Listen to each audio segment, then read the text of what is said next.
Hiro. Nah, selanjutnya itu pada malam ke-40 wahyu kedua turun. Jadi kan wahyu pertama kan apa tadi? Surat Al-Alaq ayat ke 1 sampai ke. Nah, pada malam ke-40 wahyu kedua turun nih. Waktu itu Nabi sedang jalan-jalan ke satu tempat. Tiba-tiba dengan suara, "Ya Muhammad, engkau benar-benar Allah." Nabi merasa takut mendengar suara itu. Beliau segera kembali ke rumah, menyuruh istrinya Siti Khadijah menyelimuti suara tadi. Terdengar lagi jelas dan semakin dekat. Lalu Jibril melakukannya sambil duduk di atas kursi antara bumi dan langit.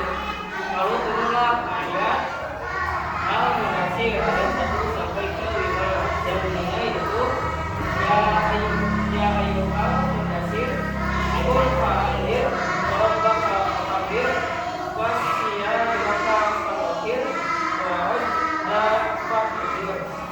Yang artinya, hai orang yang berkumpul atau berselimut, bangunlah, lalu berilah peringatan, dan Tuhanmu agungkanlah, dan pakaianmu bersihkanlah, dan perbuatan dosa tinggalkanlah.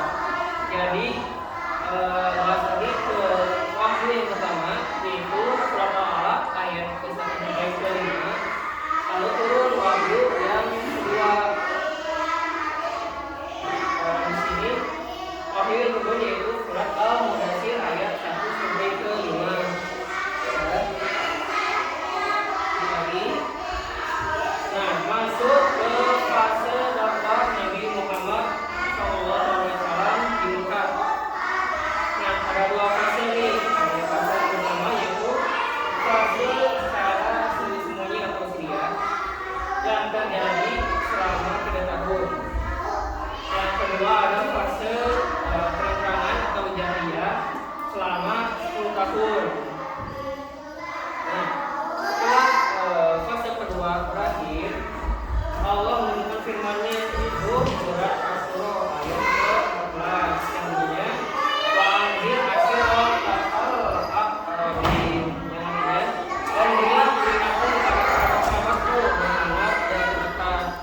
Jadi di sini fase dakwah Nabi Muhammad di Mekah itu ada dua dibagi. Jadi dua yang pertama adalah fase sembunyi atau sedia yang terjadi selama 3 tahun. Yang kedua adalah fase terang-terangan jahriyah selama 10 tahun. Ya. Nah, di sini pembahasan awal dulu, yaitu dakwah secara terang-terangan atau secara umum. Nah, selama kurang lebih 3 tahun Nabi Muhammad berdakwah secara rahasia atau sembunyi-sembunyi. Lalu Allah menurunkan firman-Nya lagi, ya, di dakwah secara terang-terangan ini yang bunyinya, "Fastaqima tu'maru wa a'rid 'anil musyrikin." Yang artinya, maka sampaikanlah olehmu secara terang-terangan segala apa yang diperintahkan kepadamu dan berpaling dari orang-orang yang musyrik. Quran surat Al-Hijr ayat ke-94.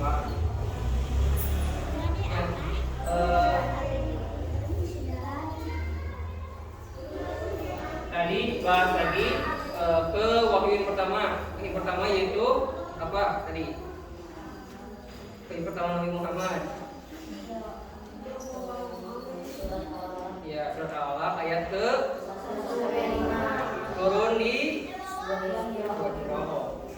dakwah wahyu yang kedua. Al-Mudaththir 1 turun di tadi kemana Nabi Muhammad masuk ke rumah, ya, itu di rumah. Nah, karena ini pembahasan awal gitu ya, secara terang-terangan, Bapak nanti suruh kalian buat nonton video tentang dakwah secara terang-terangan dan sembunyi-sembunyi, ya. Karena kan tadi baru terang-terangan doang ya, biasa dikit. Siapa yang tidak bisa hadir juga mengirimkan utusan untuk melihat apa yang terjadi. Datang pula Abu Lahab dan kaum Quraisy. Selanjutnya, Nabi Muhammad berkata, "Bagaimana menurut kalian jika kukabarkan kepada kalian semua bahwa ada sekelompok pasukan berkuda di lembah sana hendak menyerang kalian? Apakah kalian mempercayaiku?" Mereka menjawab, "Ya, kami tidak pernah mengetahui darimu kecuali kejujuran." Lalu, beliau berkata, "Jika demikian, sesungguhnya aku adalah seorang pemberi peringatan bagi kalian azab yang pedih." Abu Lahab pun berkata, "Celakalah engkau sepanjang hari. Apakah hanya karena ini kamu mengumpulkan kami?" Lantas turunlah firman Allah surah Al-Lahab, "Binasalah kedua tangan Abu Lahab dan sesungguhnya dia akan binasa." Hadis riwayat Bukhari dan Muslim. Langkah Nabi Muhammad memulai dakwah beliau dari Rabat mengandung sejumlah hikmah. Di antaranya, penduduk Mekah dikenal menjunjung tinggi fanatisme kabilah dan kekeluargaan. Dengan demikian, mereka diharapkan dapat menolong dan membela dakwah ini. Selain itu, Mekah dan suku Quraisy memiliki kedudukan tinggi di antara kabilah-kabilah Arab. Oleh karenanya, apabila mereka mendapatkan hidayah, keislaman mereka akan memiliki pengaruh besar terhadap kabilah-kabilah lain. Pada mulanya orang-orang kafir Quraisy mengira bahwa dakwah Nabi Muhammad sama seperti dakwah-dakwah lainnya yang muncul di Mekah, yaitu muncul sesaat kemudian hilang. Namun, dakwah beliau ternyata semakin berkembang. Pada tahun keempat berdakwah, Nabi Muhammad mulai menerangkan tauhid, juga bahaya kemusyrikan dan pelakunya. Beliau mengajak kaum Quraisy untuk meninggalkan penyembahan terhadap berhala. Tidak lupa, Nabi Muhammad menjelaskan hakikat berhala yang sama sekali tidak dapat mendatangkan manfaat dan tidak mampu pula mencegah kemudaratan. Saat itulah, orang-orang Quraisy menyadari bahwa dakwah tersebut tidaklah sama dengan dakwah orang-orang sebelumnya. Mereka terasa terusik karena sesembahan mereka dihina. Mulailah mereka menolak dan menentang dakwah Nabi Muhammad. Mereka sepakat untuk memusuhi Nabi Muhammad dan melawannya. Tahukah kamu? Dalam surah Al-Lahab sudah dipastikan bahwa Abu Lahab akan masuk ke dalam neraka. Vonis ini bukan berasal dari Nabi Muhammad semata, melainkan dari Allah, Zat yang Maha mengetahui alam gaib. Itulah penjelasan tentang fase dakwah sirriyah dan jahiliyah Nabi Muhammad. Semoga dengan penjelasan video ini akan menambah wawasan kita tentang agama Islam serta menambah keimanan kita. Jangan lupa untuk terus dukung channel Zafran and Zain. Udah nonton gimana tadi filmnya? Nah tadi yang ditonton apa aja yang dapat diambil, coba yang nonton. Tadi kan fasenya kan ada dua, ada fase apa aja tadi? Syria itu Syria. Baik, udah nonton filmnya, Bapak akan kasih ya buat lembar kerjanya dibagi jadi dua kelompok. Kelompok ini kelompok pertama, ini kelompok yang kedua. Soal kerja kelompok dulu gimana, bebas mau bentuk gimana, mau bentuk kotak, bentuk lingkaran, bebas. Dikasih waktu 5 menit ya, yang 3 menit buat kerja kelompok.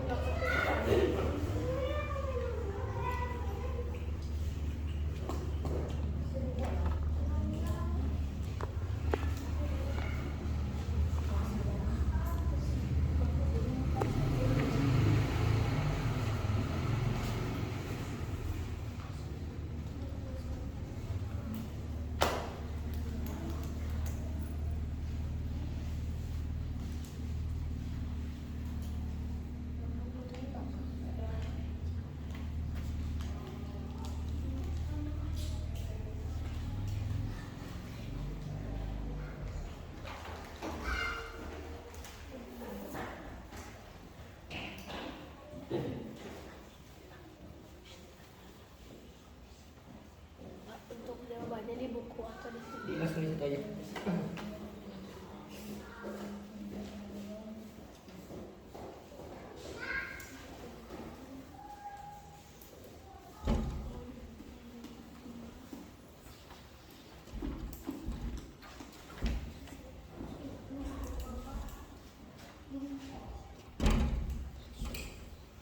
Ya, isi. Habis itu.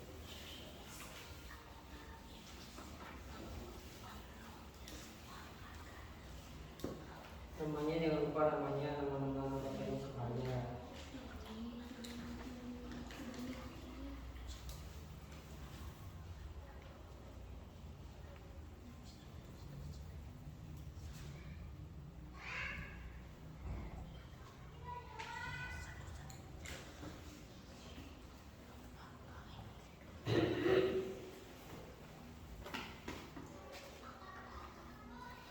Ya, kalau udah, sok ketua kelompoknya coba maju. Kalau misalnya udah, ketua kelompoknya maju, kelompok satu, kelompok dua maju. Buat dipresentasiin ke depan jawabannya.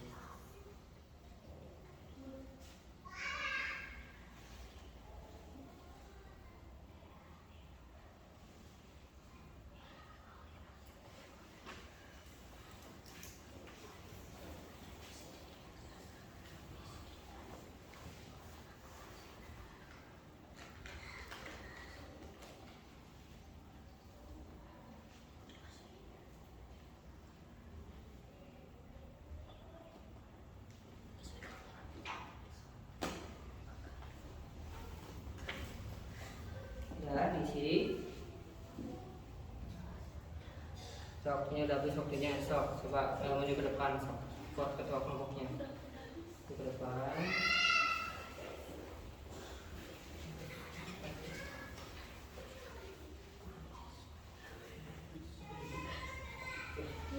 Sok.